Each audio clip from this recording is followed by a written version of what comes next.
guys, today's video is going to be a wear and compare, but not as you know it. This one is going to be a half and half face. Two products. Usually I do that over 2 days, but today I really wanted to see how they fared against each other on exactly the same conditions.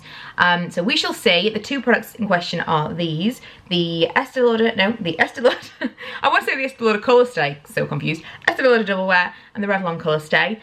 This was a long time favourite a long time ago, and this has been my more recent years absolute staple, but both of them at some time or other did basically the same thing for me. The formula on this changed 2 or 3 years ago, and it went from setting and lasting amazingly to sitting on my skin and feeling kind of never like it's set.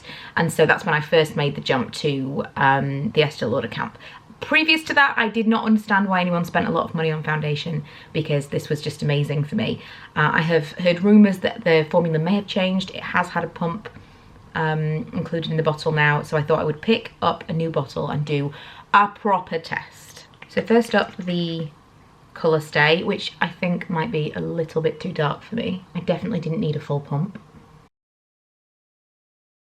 The coverage and finish is just as I remember it. It really looks so nice on the skin. I'm planning not to use any kind of concealer with this either, just to show you how this as a base is lasting completely by itself. So I just kind of doubled up a little bit around here and around the under eye. But yeah, first impressions are, it feels weightless. I can't feel it on my skin at all, and it looks really, really good. That colour, by the way, was Sand Beige. The Double Wear is in Bone. I've just turned down the exposure on the camera slightly so you could see a little bit more of the texture of my skin, because I have just been inspecting this in what's the word, a magnified mirror, and really struggling to see the difference in the finish of these two products. Both kind of cling to a small amount of dryness, a little bit around my nose, obviously like where I've got spots that are going away, that kind of thing. They seem to be exactly the same from first impressions, so we shall see. I'm going to powder slightly, do my brows and a little bit of something, but I'm not going to put on any other face makeup, no blush or anything like that. So hopefully that's going to be the best possible test. So just a little bit of powder and obviously the rest of my makeup, and I will come back to you a little bit later on today with an update. We're about 3 hours in. I'm not seeing any sign of wear apart from just here.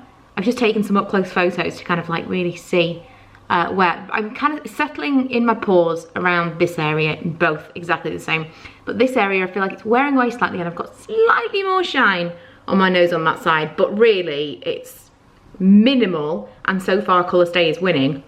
It is a full day later, easily 8 hours, probably longer. I haven't really calculated it, but it's been a long day today, and I have to say I think this side of my face has worn away. My face has worn away. This side of my face, the foundation's worn away much more than this side. You tell me what you think, but all around here I definitely can see more redness, and this looks pretty good. I am so impressed, and I'm really hopeful that this means that even if we're not back to the original formula, we might be back to a better formula than this kind of middle of the road one was that got switched up the last time they changed it. So if you've tried the new Colorstay with a pump, let me know if you think it's any different, or just kind of like your own views on how it's been recently if you've tried it, because I don't know, maybe, I mean, it's difficult to say, because obviously if I tried the original one, over time my skin changes, things like that can be taken into account, but I do genuinely feel like this has got better again, and I'm really keeping my fingers crossed that that's true, because I really don't want to be spending a lot of money on foundation. It's something you use pretty much every single day. You have to replace it on a regular basis. If I spend a lot of money on makeup and stuff, I'd rather it be a little bit more exciting than foundation.